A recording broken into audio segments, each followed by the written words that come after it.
Senator Bernie Sanders' plan to rescue the news industry is a dangerous, schizophrenic mess.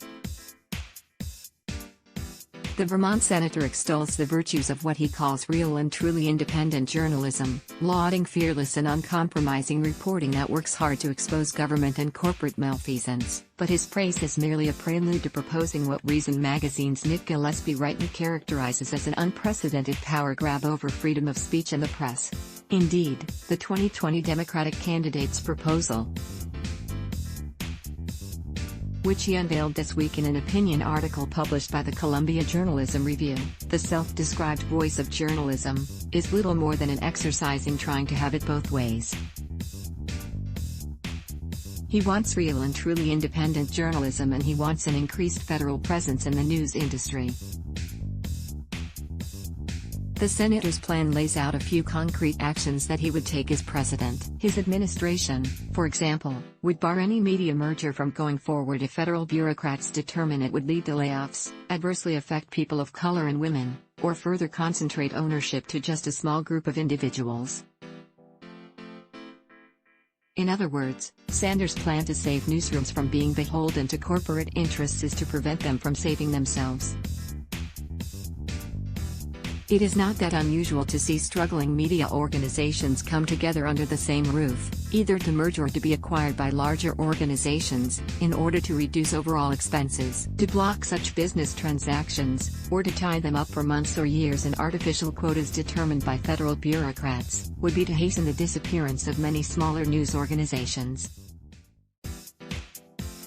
Meanwhile, Sanders' plan also attacks the free press outright, arguing that most major newsrooms cannot be trusted today because they are compromised by corporate ownership.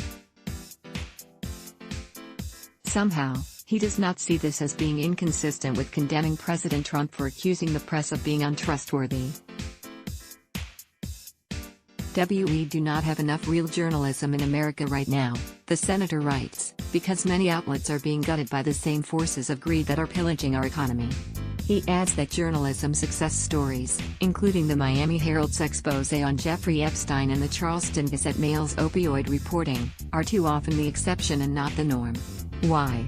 Because corporations, today, after decades of consolidation and deregulation, just a small handful of companies control almost everything you watch, read, and download. Given that reality, we should not want even more of the free press to be put under the control of a handful of corporations and benevolent billionaires who can use their media empires to punish their critics and shield themselves from scrutiny. After all, TV networks that rely on $4.5 billion a year of pharmaceutical ads may be thrilled to sugarcoat our current dysfunctional healthcare system, but they will never provide a consistently fair hearing for something like Medicare for all, even though polls show that a majority of Americans support such a proposal. Corporate media organizations sponsored by fossil fuel industry ads may gladly provide a platform for guests who insist that our current oligarchic economy is just great, but as studies show, the same outlets often downplay or omit coverage of the climate crisis that those advertisers are helping create. And news outlets owned by Disney and Jeff Bezos may happily tout Disney films and Bezos's plans for space exploration, but we cannot count on them to consistently and aggressively cover workers' fight for better wages at Disney or Bezos-controlled companies. In fact, in one instance, we saw that the Washington Post, which Bezos owns, tried to punish a reporter because he spoke out for better wages at the newspaper. Translation: do not believe the lying fake news. That sounds familiar. Absurdly enough, after all of that ado about corporations owning newsrooms, the senator's proposal also includes the following aside about Trump's very similar attacks on the press: we also know that Donald Trump is making things far worse. He is a pathological liar who has spent his presidency trying to demonize journalists when they dare to debunk his lies.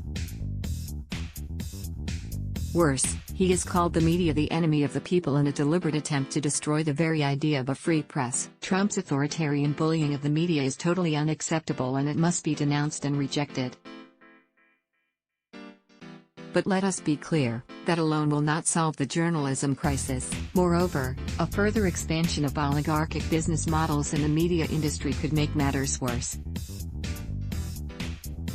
It almost as if the senator is saying, "It is bad when Trump attacks the lying corporate media, but it is good when I do it." Got that?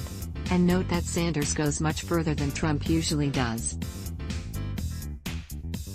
The senator claims the Washington Post is not only incapable of reporting fairly or independently because of owners like Bezos, but that it also sugarcoats news and misleads readers about issues that could hurt its corporate family. If there is any major difference between these two attacks, I sure as hell cannot see it. Maybe the answer is not to condemn all attacks on journalists, but to accept that all politicians do this and ask the media to grow a thicker skin about it. At any rate, I would encourage you to read Gillespie's take on Sanders' media plan. It reminds us that we have access now to more information than at any other point in human history, and that the press is more of a victim of the market's creative destruction than anything else. There is a lot more going on in this industry than can be explained away with the normal millionaires and billionaires drivel on which Sanders relies for all of his economic analysis. Let's block ads. Why?